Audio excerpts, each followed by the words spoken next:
Hi hello నమస్తే welcome to Srinivas me channel.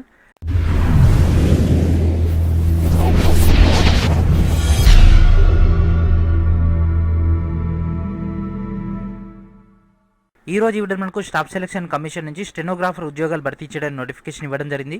దానికి సంబంధించినటువంటి మెయిన్ డేటాకు వెళ్ళిపోదాం. Let's get started. సో మనకు అఫీషియల్ నోటిఫికేషన్ అయితే రిలీజ్ చేయడం జరిగింది ఫ్రెండ్స్. దాని యొక్క మెయిన్ డేటాకు వెళ్ళిపోదాం. అదేవిధంగా మనకు ఫోటో సంబంధించినటువంటి కొన్ని ఇన్స్ట్రక్షన్స్ కూడా రిలీజ్ చేయడం జరిగింది. ఆ యొక్క ఇన్స్ట్రక్షన్స్ కూడా చూద్దాం. Let's get in to our video. And ఈ యొక్క వీడియోలోకి ఎంటర్ అయిపోయే ముందు మన యొక్క ఛానల్ తరపున RRB NTPC and group D సంబంధించినటువంటి మెగా కోర్స్ అనేది అందించడం జరుగుతుంది. NTPC CBT 1 and CBT 2. అదేవిధంగా గ్రూప్ డి సంబంధించినటువంటి CBT బేస్ పైన మొత్తం కూడా 100% సిలబస్ కవర్ అయ్యేటటువంటి ఆర్థమెటిక్, రీజనింగ్, జనరల్ సైన్స్, అదేవిధంగా జనరల్ అవేర్నెస్, జనరల్ సైన్స్ మొత్తం కూడా NCERT బేస్ పైన, అదేవిధంగా ఆర్థమెటిక్లోనే మనకు ప్యూర్ మ్యాథ్స్ కూడా కవర్ అయ్యి రావడం జరుగుతుంది. కాబట్టి 100కి 100% మన మార్క్స్ అనేవి గెయిన్ చేసేటటువంటి ఫుల్ ఫ్లెడ్జ్ అయినటువంటి టాపిక్స్ అనేవి ఇవ్వడం జరుగుతుంది. అదేవిధంగా ఆర్థమెటిక్ అండ్ రీజనింగ్కి దాదాపుగా 3600 బిట్స్ అనేవి ఇవ్వడం జరుగుతుంది.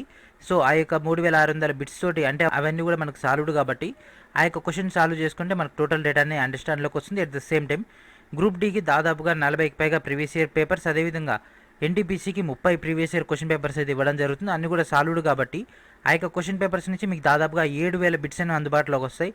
ఆ యొక్క 7000 బిట్స్ పైన కనుక మీకు గ్రిప్ ఉన్నట్లయితే ఆటోమేటిక్గా you're in the merit list. So ఆ యొక్క కోర్సుని ప్రతి ఒక్కరు కూడా ఎన్రోల్ చేసుకోండి. సో ఆల్రెడీ మనకు కోర్స్ అనేది స్టార్ట్ అయిపోయింది. Classes are going on.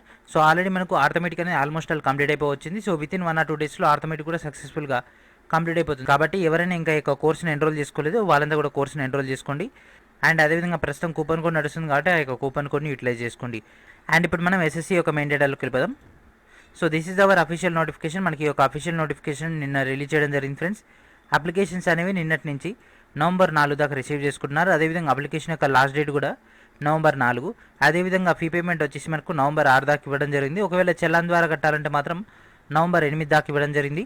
ఒకవేళ మీరు చలాన్ ద్వారా బ్యాంక్ కట్టాలనుకుంటే మీకు మాత్రం నవంబర్ 10 దాకా టైం ఇవ్వడం జరిగింది. అండ్ అదేవిధంగా మనకు ఒకే ఒక CBT ఎగ్జామ్ ఉంటుంది కాబట్టి ఆ యొక్క ఎగ్జామ్ యొక్క డేట్స్ అనేవి మార్చి 29 నుంచి 31 దాకా అయితే టైం అయితే కేటాయించడం జరిగింది. అండ్ వేకెన్సీస్ అనేవి మనకు త్వరలోనే రిలీజ్ చేశారు ఫ్రెండ్స్. మనకి ఇంకా ఎలాంటి అప్డేట్ అయితే ఇవ్వలేదు. జేఈకి రాలేదు, అదేవిధంగా ఈ యొక్క స్టెనోగ్రాఫర్ కూడా రాలేదు. స్టెనోగ్రాఫర్ C అదేవిధంగా D క్యాడర్లో భర్తీ చేస్తున్నారు. సో D మొత్తం కూడా ఓన్లీ జెంట్స్కి మాత్రమే కేటాయించడం జరిగింది. C మాత్రం ఇద్దరు అప్లై చేసుకోవచ్చు. Nationality and next age limit. So grade C కనుక తీసుకున్నట్లయితే స్టెనోగ్రాఫర్ గ్రేడ్ C కనుక తీసుకుంటే 18 to 30 years అయితే మెన్షన్ చేయడం జరిగింది యాజ్ పర్ ద డేటా 1/8/2020 ప్రకారం. అండ్ అదేవిధంగా మనకి ఇక్కడ గ్రేడ్ D కనుక తీసుకుంటే 18 to 27 years as per the 1/8/2020 ప్రకారం వీళ్ళు ఇక్కడ షార్ట్ లిస్ట్ చేస్తున్నారు. అండ్ అదేవిధంగా విత్ రిలాక్సేషన్ కనుక తీసుకున్నట్లయితే SC STకి 5 years, OBC 3 years, physically handicapped పర్సన్కి 10 years అయితే రిలాక్సేషన్ వర్తిస్తుంది. అండ్ అదేవిధంగా మనకి ఇక్కడ గవర్నమెంట్ ఎంప్లాయీస్ మంచి కొంత రిలాక్సేషన్ వర్తిస్తుంది ఆల్రెడీ ఎగ్జిస్టెడ్ ఎంప్లాయీస్కి. సో సర్టిఫికేట్ వెరిఫికేషన్ అంటే మనం ఫైనల్గా డిస్కస్ చేసుకుందాం. And next education qualification most important friends. As per the data 1/8/2020 కల్లా మీరందరూ కూడా ఇంటర్మీడియట్ ఖచ్చితంగా పాస్ అయి ఉండాలి. So must have passed intermediate అంటే మనకు MPC, BIPC, CEC, HEC, MEC ఏదైతే కోర్సు ఉంటుందో దాంట్లో మీరు పాస్ అయి ఉండాలి. సో ఈక్వివాలెంట్ అని కూడా ఇవ్వడం జరిగింది కాబట్టి ఎవరైతే అదర్ కోర్సెస్ అయినటువంటి వొకేషనల్ కానీ అలాంటిది ఏదైనా చేసినా కూడా యూఆర్ ఆల్సో ఎలిజిబుల్. అదేవిధంగా ఈక్వివాలెంట్ అన్నాడు కాబట్టి డిప్లొమా వాళ్ళు కూడా దీనికి అప్లై చేసుకోవచ్చు. సో మనకి ఇక్కడ అప్లై చేసేటప్పుడు ఈ యొక్క స్టెనోగ్రాఫర్ సంబంధించినటువంటి సర్టిఫికేట్ ఏమి అడుగుతలేడు కాబట్టి మీరు తర్వాతనైనా ఆ యొక్క స్టెనోగ్రాఫర్ కోర్స్ నేర్చుకురైనా ఈ యొక్క పోస్ట్కి తర్వాత మీరు స్కిల్ టెస్ట్లో పార్టిసిపేట్ చేయొచ్చు. సో దీనికి 2 లెవెల్స్ ఉంటాయి. నెంబర్ 1 వచ్చేసి ఎగ్జామ్, నెంబర్ 2 వచ్చేసి స్కిల్ టెస్ట్ ఉంటుంది.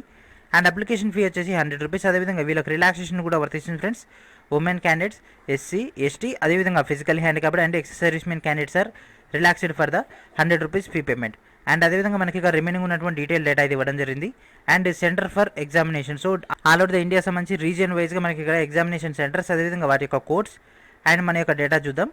సో మన యొక్క సౌతర్న్ రీజియన్. సో మన సౌతర్న్ రీజియన్ ఫ్రెండ్స్, మన యొక్క సౌతర్న్ రీజియన్లో ఆంధ్రప్రదేశ్, పుదుచ్చేరి, తమిళనాడు అండ్ తెలంగాణ సంబంధించినటువంటి డేటా కనుక తీసుకుంటే గుంటూరు, కర్నూలు, రాజమండ్రి, తిరుపతి, విజయవాడ, విశాఖపట్నంలో ఈ యొక్క ఎగ్జామ్ అనేది జరుగుతుంది. At the same time Telangana కనుక తీసుకుంటే హైదరాబాద్, వరంగల్లో ఎగ్జామ్ కనెక్ట్ చేస్తున్నారు. మీకు ఏదైనా డౌట్ ఉన్నట్లయితే ఇక్కడ మన యొక్క అఫీషియల్ వెబ్సైట్ అయినటువంటి sscsr.gov.in మనం డైరెక్ట్గా మనకి ఏదైనా కంప్లైంట్స్ ఉన్నా లేకపోతే ఇంకేదైనా పర్సనల్గా మన యొక్క అప్లికేషన్ ఫామ్ గురించి కానీ క్యాండిడేట్ సంబంధించినటువంటి ఏదైనా డేటా ఉంటే మీరు ఇక్కడ నుంచి గ్యాదర్ చేసుకోవచ్చు. And next scheme of examination. So scheme of examination కనుక తీసుకున్నట్లయితే మార్చి 29 నుంచి 31 దాకా కండక్ట్ చేస్తున్నారు కదా. సో మనకి ఇక్కడ 3 పార్ట్స్లో ఎగ్జామ్ అనేది ఉంటుంది. General intelligence and reasoning 50 questions 50 marks, general awareness 50-50, అదేవిధంగా ఇంగ్లీష్ లాంగ్వేజ్ అండ్ కాంప్రహెన్షన్ 100 ఓవరాల్గా మనకు 200 మార్క్స్కి 200 క్వశ్చన్స్కి 2 అవర్స్లో ఎగ్జామ్ అనేది కండక్ట్ చేస్తున్నారు. ఒకవేళ ఎవరైనా ఫిజికల్ హ్యాండిక్యాప్డ్ పర్సన్ నుండి స్క్రైబ్ ద్వారా ఎగ్జామ్ రాస్తే మాత్రం 2 అవర్స్ 40 మినిట్స్ అయితే టైం కేటాయించడం జరుగుతుంది. అయితే ఇదంతా కూడా మనకు ఆబ్జెక్టివ్ టైప్ కాబట్టి మల్టిపుల్ చాయిస్ అంటే ఎంసీక్యూలో ఉంటుంది. అండ్ ఇక్కడ నెగిటివ్ వచ్చేసి 0.25 అయితే ఉండడం జరిగింది కాబట్టి మనకు తెలిసిన ఆన్సర్ మాత్రం మనం పిక్ చేయగలం. సో నెగిటివ్ ఉంది కాబట్టి మనకి ఇక్కడ కాంపిటీషన్ కూడా కన్సిడర్లో తీసుకొని మ్యాక్సిమం కరెక్ట్ ఆన్సర్ పెట్టడానికి ట్రై చేయాలి. ఎవరైతే ఫస్ట్ స్టేజ్లో పార్టిసిపేట్ అవుతారో, ఎవరికైతే మెరిట్ స్కోర్ వస్తుందో వాళ్ళందరినీ కూడా నెక్స్ట్ స్టేజ్ అయినటువంటి స్టెనోగ్రాఫర్ స్కిల్ టెస్ట్కి షార్ట్ లిస్ట్ చేస్తారు. అక్కడి నుంచి డేటా కలెక్ట్ చేస్తారు. అండ్ అదేవిధంగా ఇండికేటివ్ సిలబస్ మెన్షన్ చేయడం జరిగింది. This is not a fixed syllabus. Indicative syllabus అంటే ఇక్కడ ఇచ్చినటువంటి టాపిక్స్ వైజ్గా కొంత అనాలిసిస్ బేస్ పైన కొంత అడిషనల్ అయినటువంటి డేటాను కూడా మనం కవర్ చేసుకోవాలి. జనరల్ ఇంటెలిజెన్స్ అండ్ రీజనింగ్ యొక్క టెంటేటివ్ సిలబస్, జనరల్ అవేర్నెస్ యొక్క tentative syllabus, English language and comprehension యొక్క టెంటేటివ్ సిలబస్. అండ్ అదేవిధంగా స్కిల్ టెస్ట్ సంబంధించి కనుక తీసుకున్నట్లయితే మనకి ఇక్కడ 100 వర్డ్స్ పర్ మినిట్ అయితే టైప్ అయితే ఇవ్వడం జరుగుతుంది. సో గ్రేడ్ సి కనుక తీసుకున్నట్లయితే 80 వర్డ్స్ పర్ మినిట్ అని మనకు మెన్షన్ చేయడం జరిగింది కదా. సో దీనికి సంబంధించినటువంటి టెస్ట్ యొక్క డేటా చూద్దాం. So stenographer grade D English అయితే మాత్రం మీకు ఒక పేరా ఇస్తారు, దాన్ని 50 మినిట్స్లో మీరు టైప్ చేయాల్సి ఉంటుంది. అదేవిధంగా స్క్రైబ్ అయితే 70 మినిట్స్, ఒకవేళ హిందీ అయితే 65 మినిట్స్. అదేవిధంగా స్టెనోగ్రాఫర్ గ్రేడ్ సి అనేది ఇంగ్లీష్ అయితే మీకు టైపింగ్ అనేది 40 మినిట్స్, అదేవిధంగా హిందీ అయితే 55 మినిట్స్లో మీరు వర్క్ అనేది చేయాల్సి ఉంటుంది. సో ఆ యొక్క స్కిల్ టెస్ట్లో చేసినటువంటి పర్ఫార్మెన్స్ని బట్టి షార్ట్ లిస్ట్ చేసి తర్వాత డాక్యుమెంట్ వెరిఫికేషన్ ఉంటుంది, తర్వాత పోస్టింగ్ అనేది అలాట్మెంట్ చేస్తారు. అండ్ అడ్మిషన్ సంబంధించి ఇక్కడ మనకు డేటా, సో రిలవెంట్ అయినటువంటి డాక్యుమెంట్స్, ఒక ఫోటో ఐడెంటిటీ తీసుకెళ్లాల్సి ఉంటుంది. అండ్ నెక్స్ట్ డీవీ సంబంధించినటువంటి data. And next mode of selection. So mode of selection కనుక తీసుకున్నట్లయితే మనకు ఫస్ట్ సిబిటీ ఎగ్జామ్ ఉంటుంది కదా ఫ్రెండ్స్, దాంట్లో మినిమం క్వాలిఫైయింగ్ మార్క్స్ కనుక తీసుకుంటే యూఆర్కి 30, ఓబీసీ ఈడబ్ల్యూఎస్కి 25, అదేవిధంగా ఆల్ అదర్ కేటగిరీస్ కనుక తీసుకుంటే 20% అయితే మెన్షన్ చేయడం జరిగింది. సో ఈ విధంగా మనకు మినిమం, కాకపోతే ఈ మార్క్స్ వస్తే మాత్రం ఏమాత్రం ఛాన్స్ ఉండదు, ఎందుకంటే మనకు దాదాపుగా 117, 120, 130 దాకా పోయినటువంటి దాఖలాలు ఉన్నాయి కాబట్టి. సో ఇదని మనకు కేవలం నామినల్ మాత్రమే. అండ్ ఒకవేళ టై సిచ్యువేషన్స్ వచ్చినట్లయితే ఏ విధంగా వాళ్ళు ఫాలో అవుతారు, ఒకవేళ మిస్కండక్ట్ చేసినట్లయితే వాళ్ళపైన పడేటటువంటి యాక్షన్స్ అండ్ ఇంపార్టెంట్ ఇన్స్ట్రక్షన్స్ కూడా ఇక్కడ ఇవ్వడం జరిగింది. అండ్ నెక్స్ట్ అప్లికేషన్ ప్రాసెస్లోకి వెళ్ళిపోదాం ఫ్రెండ్స్. అండ్ అదేవిధంగా కొన్ని రిలవెంట్ అయినటువంటి డాక్యుమెంట్స్, అండ్ అదేవిధంగా వన్ టైం రిజిస్ట్రేషన్ ఇంకెవరైతే చేసుకోలేదో వాళ్ళంతా వన్ టైం రిజిస్ట్రేషన్ చేసుకోవాల్సి ఉంటుంది స్టేజ్ 1లో. సో దానికి సంబంధించినటువంటి స్టెప్స్, సో ఫస్ట్ మీరు ఆల్రెడీ ఆధార్ కార్డు ఉందా, ఎస్ అయితే ఆధార్ కార్డు ఎంటర్ చేసి టోటల్ ఫామ్ అంతా కూడా ఫిల్ చేయాల్సి ఉంటుంది. ఈ యొక్క టోటల్ డేటాని 1 by 1 ఫిల్ చేసిన తర్వాత ఫైనల్గా మీరు సబ్మిట్ క్లిక్ చేయాలి. మీకు రిజిస్ట్రేషన్ నెంబర్ వస్తుంది. రిజిస్ట్రేషన్ నెంబర్ వచ్చిన తర్వాత నెక్స్ట్ ఆ విధంగా రిమైనింగ్ ఉన్నటువంటి టాపిక్స్ మొత్తం పాయింట్ టు పాయింట్ క్లియర్ చేసుకొని ఫైనల్ సబ్మిట్ క్లిక్ చేయాలి. అప్పుడు మీకు నెంబర్ జనరేట్ అవుతుంది. తర్వాత అప్పుడు మీరు ఈ యొక్క స్టెనోగ్రాఫర్కి అప్లై చేయాల్సి ఉంటుంది. స్టెనోగ్రాఫర్కి వెళ్ళిపోతారు. స్టెనోగ్రాఫర్కి వెళ్ళిపోయిన తర్వాత రిలవెంట్ అయినటువంటి డాక్యుమెంట్స్ అన్నింటినీ అటాచ్ చేయాలి. ఫోటో డీటెయిల్స్ కూడా ఎంటర్ చేయాల్సి ఉంటుంది. Grade C and grade D సంబంధించినటువంటి ఇన్స్ట్రక్షన్స్, సో ఏమేమి అడుగుతున్నారు వాటన్నిటిని కూడా మీరు ఒక పేపర్ మీద రాసుకునే ముందే, లేకపోతే వాటన్నిటిని కూడా కలెక్ట్ చేసుకోండి. ఇక్కడ చూడండి friends, preference of examination centres. So మనకి ఇక్కడ ఎగ్జామినేషన్ సెంటర్స్ని సెలెక్ట్ చేసుకునే అవకాశం ఇవ్వడం జరిగింది. మీరు ఎక్కడైనా కూడా ఎగ్జామినేషన్ సెంటర్ ఇచ్చుకోవచ్చు. ఆల్ ఓవర్ ద ఇండియాలో మనకి ఇక్కడ యాక్సెస్లోకి వచ్చేస్తుంది. అండ్ అదేవిధంగా ఇక్కడ మనకు ఫస్ట్ ప్రియారిటీ, సెకండ్, థర్డ్ ఉంటుంది ఫ్రెండ్స్. ఫస్ట్ ఏదైతే ఇచ్చారో మోస్ట్లీ అదే సెలెక్ట్ అవుతుంది, లేకుంటే సెకండ్, లేకపోతే థర్డ్, ఆ విధంగా అనమాట. సో ఈ విధంగా ఈ యొక్క ఫామ్ అంతా ఫిల్ చేయాల్సి ఉంటుంది. ఫైనల్గా మీ యొక్క ఫోటో, సిగ్నేచర్. అండ్ ఫోటో మాత్రం చాలా చాలా ఇంపార్టెంట్ ఫ్రెండ్స్. సో ఫోటో గురించి చాలా rules and regulations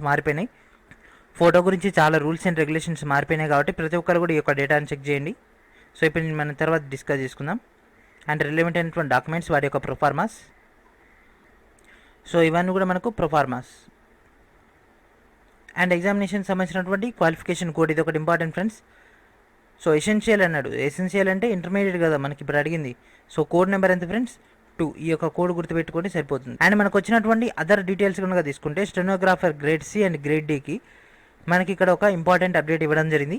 స్కానర్డ్ colour photograph అనేది జేపీఈజీ ఫార్మాట్లో 20 to 50 KB అయితే ఉండాల్సి ఉంటుంది. అదేవిధంగా ఈ యొక్క ఫోటో అనేది 3 నెలల కంటే ముందు తీసుకున్నది అయితే అయ్యి ఉండకూడదు, అంటే లేటెస్ట్గా ఫోటో తీసుకోవాలి. అదేవిధంగా ఫోటో అనేది మనకు ప్రాపర్గా ప్రింట్ అయి ఉండాల్సి ఉంటుంది దానిపై. అండ్ అదేవిధంగా మీరు ఏ రోజైతే ఫోటో తీసుకున్నారో ఆ యొక్క డేటా అనేది ఫోటోగ్రాఫ్ పైన ప్రింట్ అయి ఉండాలి. అంటే మనం ఒక ఫోటో తీసుకున్నాం అనుకోండి, ఆ యొక్క ఫోటో కింద అంటే మన యొక్క బాడీ కింద మనం ఒక చిన్న కొంచెం స్పేస్ తీసుకుని ఏదైతే ఆర్ఆర్బీకి ఎంటర్ చేసామో సేమ్ అదేవిధంగా ఇక్కడ కూడా ఎంటర్ చేయాల్సి ఉంటుంది. ఎందుకంటే చాలామంది కూడా ఎప్పటియో 10 ఏళ్ల క్రితం 5 ఏళ్ల క్రితం ఫోటోలు అప్లోడ్ చేయడం వల్ల డాక్యుమెంట్ వెరిఫికేషన్లో అదేవిధంగా ఎగ్జామినేషన్ సెంటర్ దగ్గర చాలా కన్ఫ్యూజింగ్స్ వస్తున్నాయన్నటువంటి ఉద్దేశంతో డైరెక్ట్ ఈ యొక్క ఫామ్ అనేది అటాచ్ చేయడం జరిగింది. కాబట్టి ప్రతి ఒక్కరు కూడా దీన్ని చెక్ చేయండి. అండ్ ఇక్కడతో మనకి ఒక డేటా ఫినిష్ అయిపోయింది. అండ్ అప్లికేషన్ ప్రాసెస్ కనుక తీసుకుంటే ఇక్కడ మీకు యూజర్ ఐడి పాస్వర్డ్ ఎంటర్ చేసి లాగిన్లోకి వెళ్ళిపోయి టోటల్ డేటా ఫిల్ చేయాల్సి ఉంటుంది. లేదంటే మీరు న్యూ క్యాండిడేట్ అయితే న్యూ యూజర్ రిజిస్టర్ నవ్వని ఇక్కడ మీరు క్లిక్ చేసి డైరెక్ట్ మీరు రిజిస్ట్రేషన్ చేసుకోవచ్చు. అండ్ అదేవిధంగా మన యొక్క ఛానల్ తరపున ఇస్తున్నటువంటి RRB NTPC and group D యొక్క కోర్సును కూడా ఎన్రోల్ చేసుకోండి. అక్కడ మీకు టోటల్ డేటా అనేది యాక్సెస్లోకి వస్తుంది. అండ్ దీని యొక్క డీటెయిల్ డేటా అంతా కూడా ఈ వీడియో కింద ఉన్నటువంటి డిస్క్రిప్షన్లో ఉంది. మీరు పాయింట్ గ్యాదర్ చేసుకోవచ్చు. సో ఇది ఫ్రెండ్స్ ఈరోజు వీడియో. నెక్స్ట్ వీడియో మరికొన్ని డేటాతో కలుద్దాం. అండ్ అప్పటి వరకు state in to my channel. Please subscribe my channel. Please share everyone. And thank for watching.